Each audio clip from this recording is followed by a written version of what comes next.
எனது அன்பு நேயர்களே, வணக்கம்.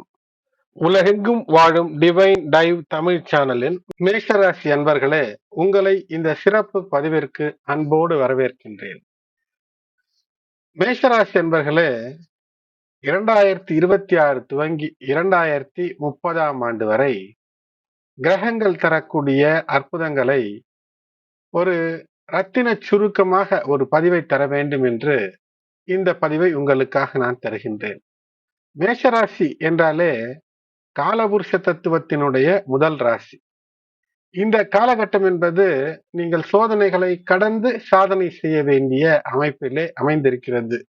ஆகையினால் சாதனைக்கு தயாராக வேண்டும். ஒரு சாதனை, ஒரு வெற்றி என்றாலே சிறு சிறு தடை இடைஞ்சல்கள் இருக்கத்தான் செய்யும். அவற்றை கடந்தால்தான் வெற்றி என்பது இருக்கும். ஒரு ஓட்டப்பந்தயத்தில் முதல் நபராக வர வேண்டும் என்றால் நிச்சயமாக ஒரு 10 பேரை பின்னுக்கு தள்ளி முன்னுக்கு ஓடி வர வேண்டும் என்றால் அதற்கு தொடர் உழைப்பு, தொடர் முயற்சி, உங்களுடைய சுக விஷயங்கள், கம்ஃபர்ட் ஜோன், அதிலிருந்து வெளிவரும் போதுதான் வெற்றி. காலமும் அப்படித்தான். ஆகினாலே உழைக்க தயாராக இருக்க வேண்டிய காலம். உழைத்தால் உன்னதம் நிச்சயம். முக்கிய கிரக பயிற்சிகளின் அடிப்படையிலே பார்க்கும்போது சனி பகவான் மார்ச் மாதம் 29, 2025 முதல் உங்களுடைய ராசிக்கு 7.5 சனியாக, அதாவது 12ஆம் இடத்துல குரு பகவானுடைய வீட்டிலே அமர்ந்து உங்களுக்கு விரயச்சனியாக இருக்கின்றார். இதிலே முதலில் நீங்கள் கற்றுக்கொள்ள வேண்டியது என்ன? முகத்தை பொலிவோடும் எண்ணிய கர்மத்தை திண்ணிய வழியிலே முடிப்பதற்கு திடமாய் செயல்பட வேண்டும் என்ற மனதிலே தைரியத்தோடு இருக்க வேண்டும். எதற்கும் அஞ்ச தேவையில்லை. ஏனென்றால் 7 துவங்கிவிட்டதே என்று சனி என்றாலே ஒரு பயம், ஒரு படபடப்பு. அது தேவையில்லை. வாழ்க்கையிலே நல்லது கெட்டது, தீயவர் யார், உங்களோடு உறவாடி கழுத்தறுக்கும் நபர் யார் என்று இந்த காலகட்டம் தான் உங்களுக்கு காட்டி தரும். உங்களுடைய கர்ம வினை பயனுக்கேற்ப நல்லது கெட்டது என்பது வரும். இருந்தாலும் கர்ம வினை பயனின் கெட்டவைகளை துய்த்துவிட்டால் இனிய வாழ்க்கை இந்த ஜென்மம் மட்டுமல்ல, அடுத்த ஜென்மத்திற்கும் இனிமையை தரக்கூடிய விஷயங்களை சனி பகவான் செய்கிறார் என்று அர்த்தம். 2027 சனி பகவான் ஜென்மச்சனியாக இருப்பார். ஆகையினாலே இந்த 5 ஆண்டு காலமும் நீங்கள் சற்று கூடுதல் உழைப்பு, கூடுதல் முயற்சி இவை எடுக்கும் போது வெற்றி, அனுபவ அறிவு கூடும். அதே சமயத்துல எதை செய்தாலும் தெய்வத்தின் மீது நம்பிக்கை வைத்து நல்ல அனுபவசாலிகளை கேட்டு செய்யுங்கள். மாணவர்களாக இருக்கிறீர்கள் என்றால் கல்வியை தவிர வேறொன்றிலும் உங்களுடைய அக்கறை அல்லது நாட்டம் என்பது இருக்கக்கூடாது. குரு பெயர்ச்சி 2025 மே மாதம் குரு பகவான் உங்களுடைய ராசிக்கு 3ஆம் வீட்டிற்கு வந்து அமர்ந்தார். ஜூன் 1, 2026 வரை அவ்வப்போது அதிசாரம், வக்ரம் என்று இருந்தாலும் கூட இந்த குரு பகவான் 3ஆம் இடத்து குருவாக நீங்கள் எடுத்த முயற்சிகளிலே சிறு சிறு தடைகள் ஏற்பட்டிருக்கலாம். நீங்கள் பேச்சிலே சில வம்புகளுக்குள் சிக்கி இருக்கலாம். ஆனால் 2026 ஜூன் முதல் 2027 ஜூன் வரை 4ஆம் வீட்டில் இருப்பார். அதன் பின்னர் 5ஆம் வீட்டிலும் சஞ்சரிக்கக்கூடிய குருவாக மாறுவார். ஆகையினால இந்த 2027 ஜூன், ஜூலை மாதங்கள் துவங்கி அற்புதமாக பூர்வ புண்ணிய பிரச்சனைகளிலிருந்து ஒரு விடுதலையை தருவார்.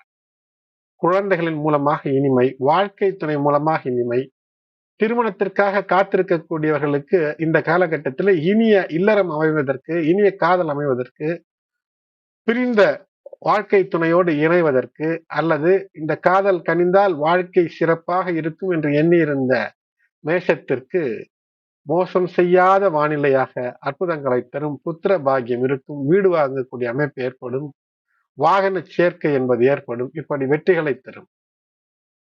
2027ஆம் ஆண்டு ஜூன் மாதம் என்று எடுத்துக்கொண்டீர்கள் என்றால் சனி பகவான் உங்கள் ராசிக்கு வருவார். ராசிக்கு வரக்கூடிய சனி பகவான் 30 ஆண்டு காலத்திற்கு ஒரு முறை உங்களுக்கு ஜென்மச்சனியாக ஒரு 30 அல்லது 35 மாதங்கள் இருப்பார். இந்த கிட்டத்தட்ட ஒரு 2.5 ஆண்டு காலத்திலே உங்களுடைய ராசியில் வரக்கூடிய சனி பகவான் தாக்கத்தை குறைத்துக் கொள்வார். அதனால்தான் நீச்சப்படக்கூடிய சனி பகவான். சூரியன், ஆற்றல் மிகுந்த சூரியன், நெருப்பு, அக்னி தத்துவம், அக்னி, அவர் உங்கள் ராசியிலே உச்சம் அடைவார். உங்கள் ராசிநாதன் செவ்வாயும் தகிக்கக்கூடிய ஆற்றல் உடையவன். ஆகையினால்தான் உங்களுக்கு சுபாவமே ஒரு சுறுசுறுப்போடும் ஒரு முன்கோபத்தோடும் இருக்கும்.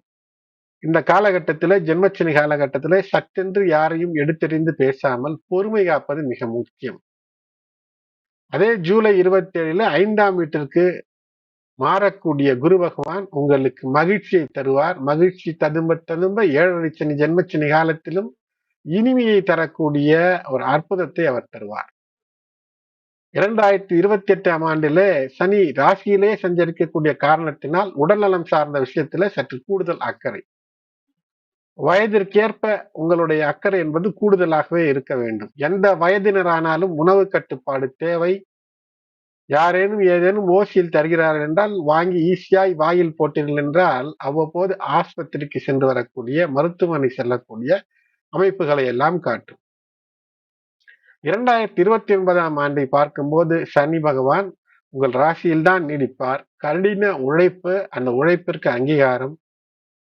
அதேபோல் குரு பகவானுடைய நிலை 7ஆம் வீட்டிற்கு செல்வதால் திருமண யோகம் என்று கூட்டு தொழிலிலே இனிமை, வாழ்க்கை துணையினால் இனிமை, உடன் இருப்பவர்களால் உங்களுக்கு ஒரு உதவி என்று பல நன்மைகளை தரும். 2030ஆம் ஆண்டு பார்க்கும்போது சனி பகவான் ஆகஸ்ட் மாதம் முதல் 2ஆம் இடத்திற்கு சென்று விடுவார் பாதச்சனியாக.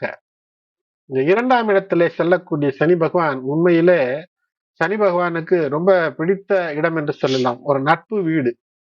அந்த நட்பு வீட்டிற்கு சனி பகவான் செல்லும் போது அற்புதங்களை அள்ளித் தருவார்.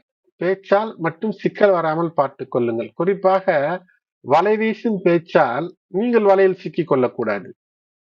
அதே 2030 மார்ச் மாதத்திலே அஷ்டம குருவாக இருப்பார். இப்போது சுப செலவுகள், தொழிலிலே விரிவாக்க சிந்தனை, வீடு விரிவாக்கி கட்டுவதற்கான வாய்ப்பு, எதுவென்றாலும் சற்று பெரிதாய் செய்வோம் என்று ஒரு எண்ணம் ஏற்படும். அப்படி வெற்றிக்கான வழிகள் பலவற்றை தரக்கூடியதாய் மெதுவாக இருக்கும். இருந்தாலும் இந்த காலகட்டத்தில நீங்கள் சனி பகவானுக்கான பிரீதியான மந்திரங்களை சொல்வது, பொறுமையை கையாள்வது. சனி பகவான் என்றாலே சனைஸ்தரன், மெதுவாக செல்பவன் என்ற அர்த்தம். ராகு கேது பெயர்ச்சி என்று எடுத்துக் கொள்ளும் போது 2025 இந்த ராகு மற்றும் கேது இருக்கக்கூடிய நிலைகளிலே எதிர்பாராத தன வரவு எல்லாம் 2025-26 கிடைக்கும். 27க்கு பிறகாக ஆன்மீகத்திலே நாட்டம் அதிகரிக்கும். 2027 வரை பொருளாதார நிலையிலே சற்று ஏற்ற இறக்கங்கள் இருந்தாலும் கூட இந்த ராகுவின் சஞ்சாரங்கள் திடீரென்று லாபங்களை தரும். 7 சனி நடக்கக்கூடிய நேரத்தில் ஆடம்பர செலவுகளை தவிர்த்து உடல் நலத்தின் மீது கூடுதல் அக்கறை வைத்து 3ஆம் நபரினுடைய பிரச்சனையிலே சிக்காமல் உங்களுடைய பிரச்சனைகளில் மற்றவர்களை தலையிட வைத்து, அதாவது 3ஆம் நபர்களை உங்கள் குடும்பத்திற்குள் அவருடைய பேச்சை கேட்டு சிக்கலை ஏற்படுத்தி கொள்ளாமல் தெய்வத்தின்பார் நம்பிக்கை வைத்து சனி பகவானுக்கான வழிபாடு, சனிக்கிழமைகளில நெய் தீபம் ஏற்றி வழிபாடு செய்வது, அனுமனுக்கு முருகன் வழிபாடு செவ்வாய்க்கிழமைகளில் செய்வது, பிரதோஷ வழிபாடு செய்வது, இவையெல்லாம் இந்த 5 ஆண்டுகளும் மெதுவாக வெற்றியை தரும். பிரச்சனைகளிலிருந்து விலகி வருவதற்கான வாய்ப்புகளை தரும். தொடர்ந்து இணைந்திருக்கும் போது அவ்வப்போது தரக்கூடிய பதிவுகளிலே அவ்வப்போது ஏற்படக்கூடிய கிரக மாற்றங்களின் அடிப்படையில பல அனுகூலங்களையும் அனுகூலமற்ற நிலைகளிலே கவனமாக இருப்பது எப்படி என்பதை பற்றியும் பல பதிவுகளை தொடர்ந்து தருவேன். இதுவரை சப்ஸ்கிரைப் செய்யாத அன்பர்கள் டிவைன் டைவ் தமிழ் சேனலை சப்ஸ்கிரைப் செய்து உங்களுடைய பேராதரவை நல்க அன்புடன் வேண்டுகின்றேன். மேலும் இந்த பதிவை உங்களுடைய உற்றார் உறவினர் நண்பர்களுக்கும் ஷேர் செய்யுங்கள். வரம் தரும் பொற்காலமாக விரயச்சனியை மாற்றிக்கொள்ள பொறுமை, தன்னம்பிக்கை, விடாமுயற்சி விஸ்வரூப வெற்றியை தரும். நன்றி.